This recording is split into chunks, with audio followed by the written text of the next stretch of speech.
In questo video voglio dimostrarti in maniera pratica come anche senza plugin, nello specifico io utilizzo il VLM Pro della Waves, è possibile esportare i tuoi file audio a meno 14 LUFS, gratis.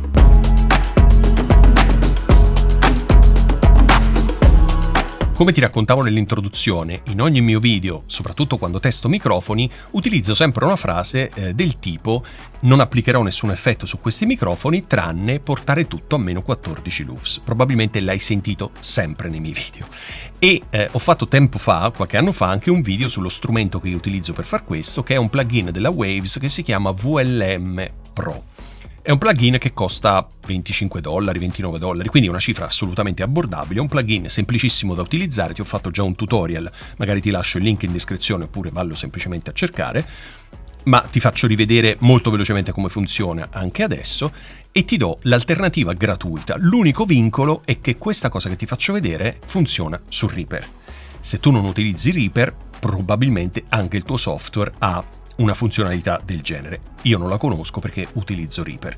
Quindi proviamo ad ascoltare questo file di esempio che ho appena registrato, dura pochi secondi, 18 secondi, e come puoi vedere né sulla traccia né qui nel master ci sono plugin attivi, quindi ascoltiamo. Immagina di svegliarti ogni mattina con una nuova storia da raccontare, con la voce ancora rauca dal sonno e l'idea che ha bisogno di essere scolpita nella mente del tuo pubblico. Ogni giorno un podcaster affronta una sfida unica, una corsa contro il tempo e contro se stesso, per dare vita a qualcosa che valga la pena di essere ascoltato.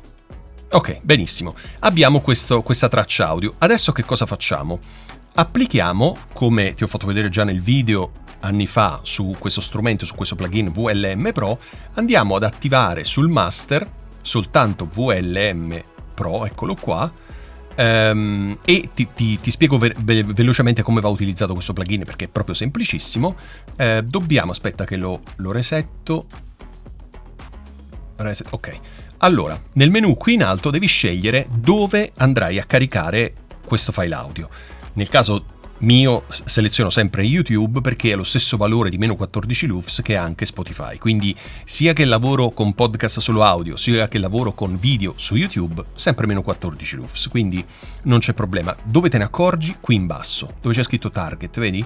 C'è scritto target meno 14. Se vado su Spotify, qui non cambia, ma se vado per esempio su Amazon Music, no, anche Amazon Music è meno 14, però aspetta, ecco qua, Apple Podcast, Apple Music è meno 18, ok? Quindi ogni piattaforma ha la sua richiesta in termini di loudness.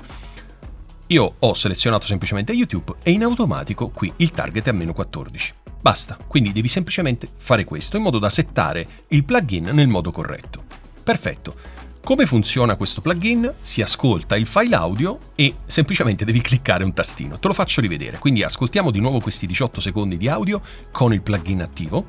Immagina di svegliarti ogni mattina con una nuova storia da raccontare, con la voce ancora rauca dal sonno e l'idea che ha bisogno di essere scolpita nella mente del tuo pubblico. Ogni giorno un podcaster affronta una sfida unica, una corsa contro il tempo e contro se stesso, per dare vita a qualcosa che valga la pena di essere ascoltato. Ok, perfetto, abbiamo ascoltato il nostro file e guarda qui, mi dice che nel long term, questa è la finestra che devi andare a guardare, è meno 13 LUFS. Ok, quindi che cosa dobbiamo fare? Dobbiamo, come ci spiega qui nel trim, cliccare qui per dargli la differenza, per aggiungere quella differenza tra meno 13 e portarlo a meno 14. Quindi clicco qui. Ok, una volta fatto questo, clicco di nuovo su reset, riascoltiamo. Immagina di svegliarti ogni mattina con una nuova storia da raccontare, con la voce ancora rauca dal sonno e l'idea che ha bisogno di essere scolpita nella mente del tuo pubblico. Ogni giorno un podcaster affronta una sfida unica, una corsa contro il tempo e contro se stesso, per dare vita a qualcosa che valga la pena di essere ascoltato. Perfetto, abbiamo finito e qui nella finestra del long term c'è scritto meno 14 LUFS. Basta, abbiamo risolto. Quindi hai visto quanto è semplice utilizzarlo? Ascolti la prima volta, clicchi in basso qui su trim, dopodiché clicchi di nuovo su reset, riascolti la traccia per verificare che effettivamente qui abbia portato tutto a meno 14 LUFS. Fatto. E dopo che hai fatto questo, vai su File, Render e esporti, e come vedi il mio file si chiama esempio, esporterò in formato WAV 24 bit, basta. Quindi questo è quello che devi fare. Ora facciamo un'altra cosa, facciamo quello che è lo scopo di questo video, cioè mostrarti come possiamo non utilizzare VLM Pro ma utilizzare direttamente Reaper. Quindi che cosa faccio?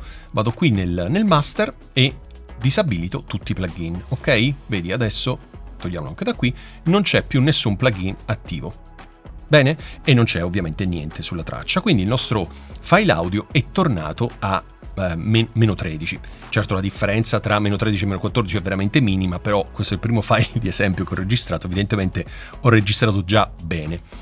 Cosa facciamo? Quindi segui il processo perché è semplicissimo. Andiamo di nuovo su File, nel momento in cui hai finito la traccia andiamo su File, andiamo su Render, come ti ho fatto vedere prima, come se stessimo esportando, ma prima di esportare, quindi sempre il nostro 24 bit, formato WAV, qui perché 96, perché 48, 96, andiamo su... ti faccio vedere, ok, tu te lo troverai così, Post Process, ti troverai questo tastino che si chiama Post Process. Cosa fai? Lo clicchi e selezioni Normalize, il primo, e gli dai l'UFS Integrated, ok? Che ti dà una valutazione media su tutta la traccia, quindi seleziona l'UFS Integrated e gli dai meno 14 l'UFS, probabilmente a te non uscirà meno 14 ma meno 24, un altro numero, nel caso vedi, semplicemente vai qua e scrivi meno 14, ok? Quindi clicchi su Normalize, selezioni da questa finestra l'UFS scrivi meno 14, stop, cosa fai? Fai render one file.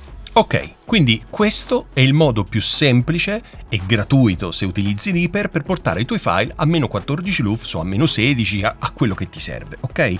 Quindi se non hai il plugin della Waves VLM, tra l'altro ti lascio il link in descrizione, non vuoi comprarlo, nonostante costi $25-29, ma vuoi usare una funzionalità nativa di Reaper perché spendere soldi se lo fa già il sistema, allora questo è il tutorial giusto. Se hai dubbi, domande, curiosità, magari ho saltato qualche parte o l'ho data per scontata o l'ho trattata troppo velocemente, commenta questo video e io ti rispondo nel più breve tempo possibile. Grazie mille, ci vediamo prestissimo.